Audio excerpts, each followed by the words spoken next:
right, well, welcome to the show, ladies and gentlemen. It's for AEW Rampage, July 8th, 2022 review after the great news of further seeing Vince McMahon bury his own self under the bus with all the stupid bullshit that he's been doing in his past few years of his life. Actually, not past few years, past 16 years of giving away hush money. We're here today to discuss about some AEW action for 1 hour. There was some good matches on the show. There was some stuff I just did not give a flying fuck about.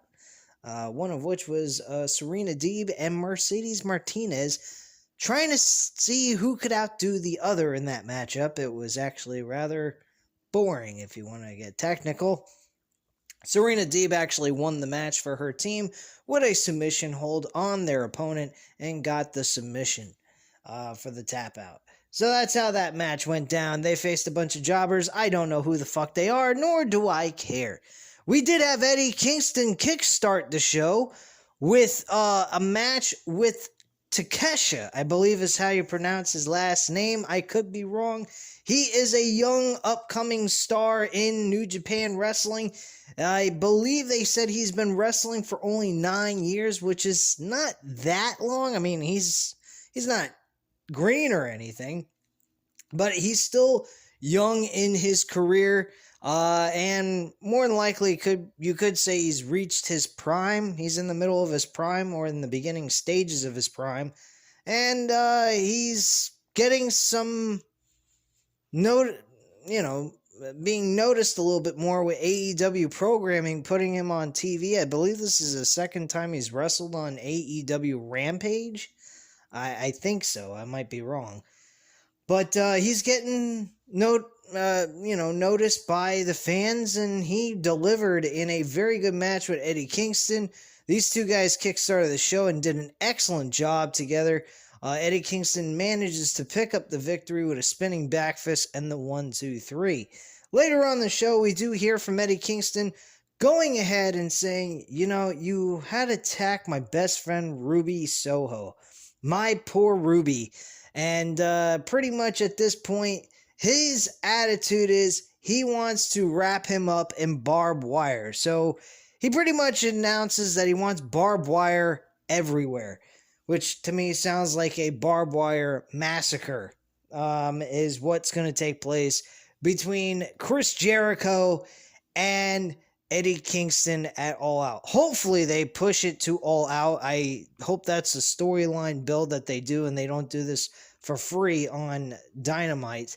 I think that would really suck. I don't think this deserves to be on Dynamite. This is a pay-per-view caliber match that's been built up for quite a while, all this year, mostly through February of this year up to now. It deserves to end at All Out.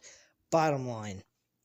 It will definitely help out the card as well for people to be interested in purchasing the pay-per-view. So I'm pretty certain they're going to stretch this all the way to All Out. They have about a month and a half left to do that.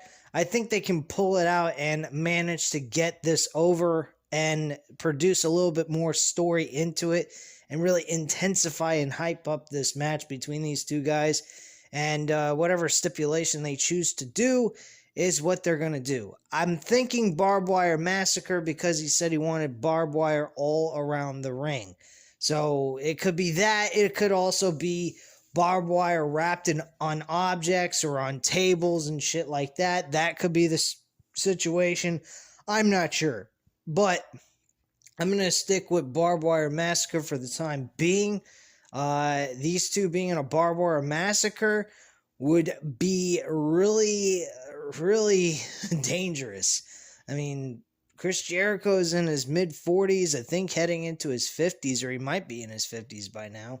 Who knows? And then you got Eddie Kingston, who's not no young kid either. He's in his late 30s, early 40s. And these two guys being in a barbed wire match, that's pretty fucking sick. So I'm looking forward to that and seeing what happens between these two. Definitely got to say one thing. Eddie Kingston, every storyline he has been in, he has been excellent in. He's brought some caliber of entertainment and interest to the audience for them to want to see him perform. I mean, it really started when he went up against CM Punk. His storyline with Jon Moxley for the I Quit match for the World Championship back in 2020 was pretty good. And then he kind of disappeared. He didn't really do a whole lot on the show. It kind of went through an up and down winning streak, loss streak type of thing, going back and forth with winning and losing. Didn't really do a whole lot of anything until we got out of the pandemic situation where we would actually have live crowds. And when he went up against CM Punk, that is when he started to get a lot of good storylines and started to get involved in great matches. Despite the fact he isn't a world champion, I don't care. He has done some excellent stuff on this show. And I think eventually, at some point in time, we need to see Eddie Kingston do a Mick Foley reenactment from that January 4th, 1999 episode from Monday Night Raw when he faced The Rock to win his first ever world championship. I think that's what Eddie Kingston deserves here as well. He deserves to have an opportunity to actually have at least one title reign under his belt. He's done an excellent job. In my opinion, well deserving of becoming World Heavyweight Champion at least once. And that's just how I feel about that. I think you could get a lot of people behind Eddie Kingston and really get people interested in seeing him have a title run. The man has never won a world championship, I don't believe, anywhere in his career, at least with a major promotion like an Impact Wrestling, Ring of Honor, AEW, WWE's never wrestled in anyway. So, pretty much I kind of feel that this would be the best opportunity. He's got the best momentum. I wouldn't have him take the title from anyone at this point just yet. I mean, if you want to revisit CM Punk and Eddie Kingston for the World Championship later on this year, that's an option if they're not going with MJF, if MJF is literally staying and boycotting performing for TK, if that's the truth. I mean, I think it's a work. I don't think that this is all legitimate. I think this is playing out a story. I just wonder how much longer they're going to play this story out to the point where people are not going to care. They've kind of kept this hush-hush. They haven't done any kind of real, legitimate, actual, notification, giving us any kind of words from MJF, and maybe like in social media, giving like a vignette video of what MJF has to say about what's going on with him and TK at this point. Something of that kind of nature. We're not getting much of anything. And they're not giving us any information, which they shouldn't, because of the fact they're trying to keep everything under wraps so that they can surprise us with a really good story later on in the future. But how long is it to the point where it becomes unimportant to everybody? I think that might play a factor in things. I don't know when we should expect him. I think we should expect him back by All Out. That is when I'm predicting he will be back, and then eventually he will lead into earning the right to become number one contender, win the world championship at Winter is Coming, or Full Gear, whichever they prefer doing is fine with me, and having him beat CM Punk for the World Heavyweight Championship. That would be my mindset at this point in time. With MJF, that's the direction I would go. I would have him world champion before the end of this year. And that's where I'd leave it at that point. I mean, you could have Eddie Kingston go up against MJF later on in 2023 to become the World Heavyweight Champion later on down the road. That would be my option to go with, is Eddie Kingston or Wardlow. Actually, Wardlow would be another option to go with since he is a face. And they could do something like that. That would be another good idea to actually put these two guys together. Once again, Maybe Wardlow doesn't win the world championship. Maybe he just has a test run as a number one contender, and MJF gets revenge for his loss that he had at Double or Nothing this year. That's another option they could go with in that situation. And then just have Eddie Kingston be the journeyman trying to chase after the World Heavyweight Championship and eventually becomes the World Heavyweight Champion. Now, don't get me wrong, this doesn't have to be a long-term thing. They could have Eddie Kingston as champion for like 1 or 2 months. That's not a big deal. I don't see Eddie Kingston as a guy that needs to carry the title for a very long time, but for all the hard work he has put in to AEW and how noticed he has become in the last year and a half or so, he's done the best work I've ever seen this guy ever do. And not too many people really know who Eddie Kingston is. So what he has done in AEW has been amazing and should be, looked at as something to reward for the hard work he's put in with this run he's done with AEW for the last few years. And I just kind of view it that way as my own point of view. I don't know what you guys think. Let me know what you guys think in the comments down below about Eddie Kingston becoming a world champion in the future. What else happened on this show? Let me think here. We had Jonathan Gresham and Lee Moriarty tag team against a tag team by the name of Gates of Agony, which is a Tully Blanchard Enterprise tag team that went up against Gresham and Lee Moriarty. This was a very odd situation. Lee Moriarty spent most of the time wrestling in this matchup, in this tag team match against Gates of Agony. And I gotta say that this heel turn by Jonathan Gresham was sudden, I have to say. I don't understand why this heel turn is happening. I like the idea, but based on the situation with Jay Lethal and Jonathan Gresham at the last pay-per-view for Ring of Honor, Supercard of Honor, they had these two seeming like they were going to eventually lead into a one-on-one match of the World Championship in the future. So by turning Jonathan Gresham into a heel, this is not really going to work. The stars are not aligned here for these two to go at it over the World Championship in the future, which I thought that's the direction they were going to go with after Jay Lethal wrestles Samoa Joe for the television championship. So I'm a little confused on all of this. I do like the pairing of Jonathan Gresham and Tully Blanchard. I do believe it does bring some intrigue to the Ring of Honor World Championship.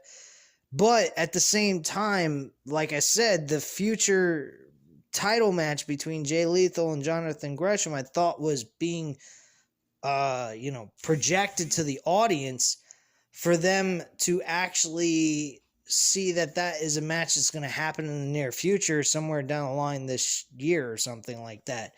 Unfortunately, it doesn't seem like that is going to happen. Maybe all those ideas were scrapped. Jay Lethal is just going to be focused on the World Television Championship title.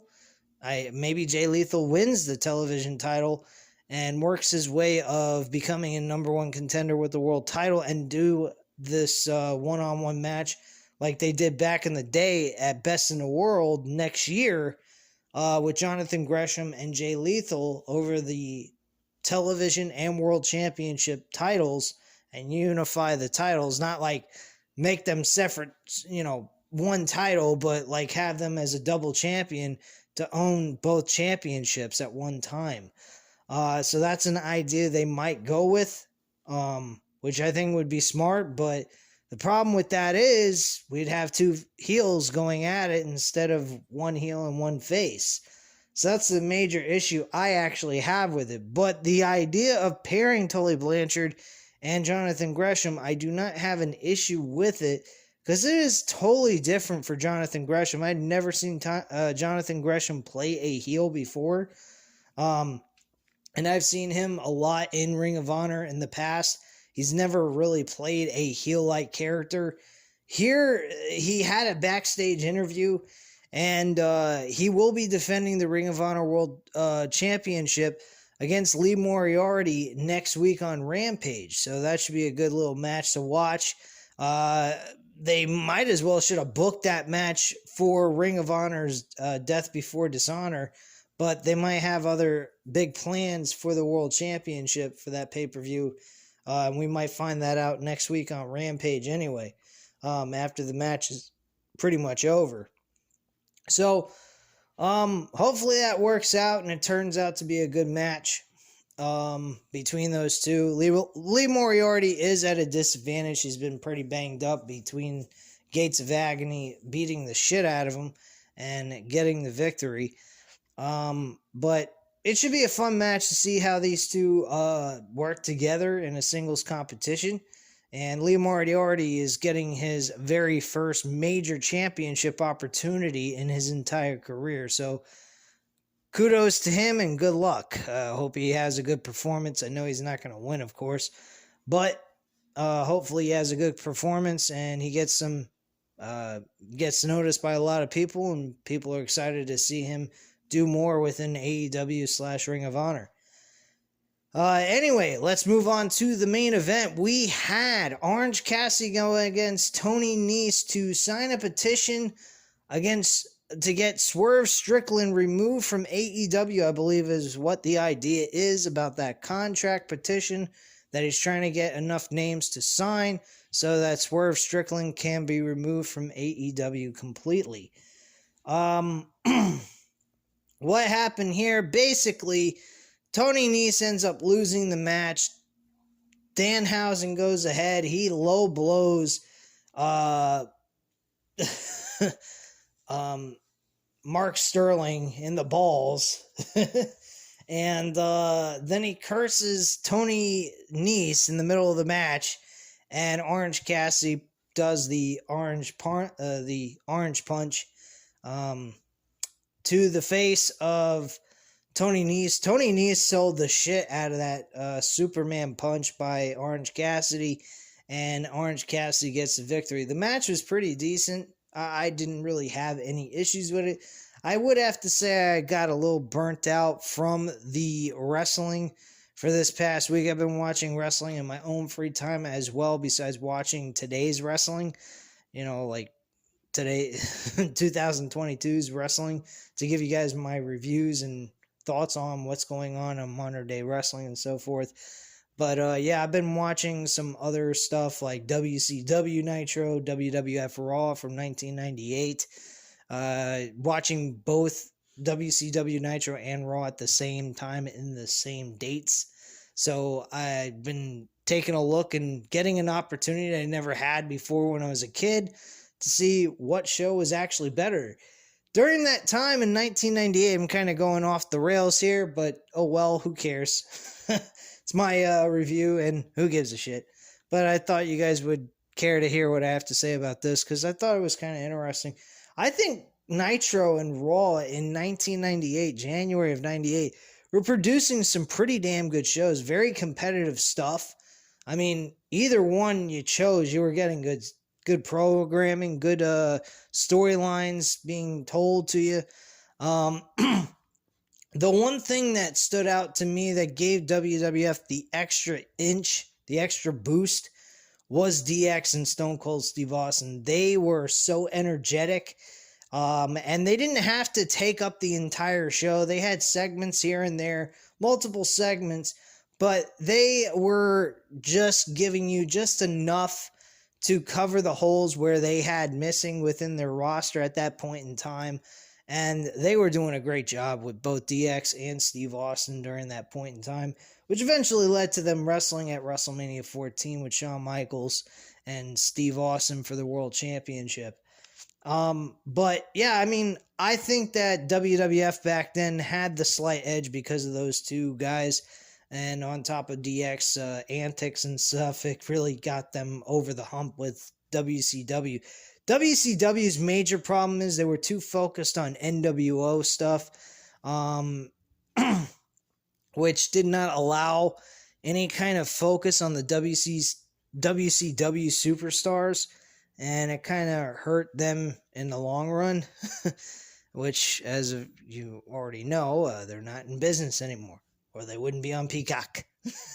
Anyway, guys, that was pretty much a little side thing I'd like to talk to you guys about on this AEW Rampage July 8th, 2022 review. If you guys liked the video, by all means, go ahead, hit that like button, elbow drop that motherfucker, and hit the subscribe button. If you're not already subscribed to the channel, leave a comment down below. I'll definitely get back to you on that. And I thank you guys very much for watching, and have a great night, guys. Bye.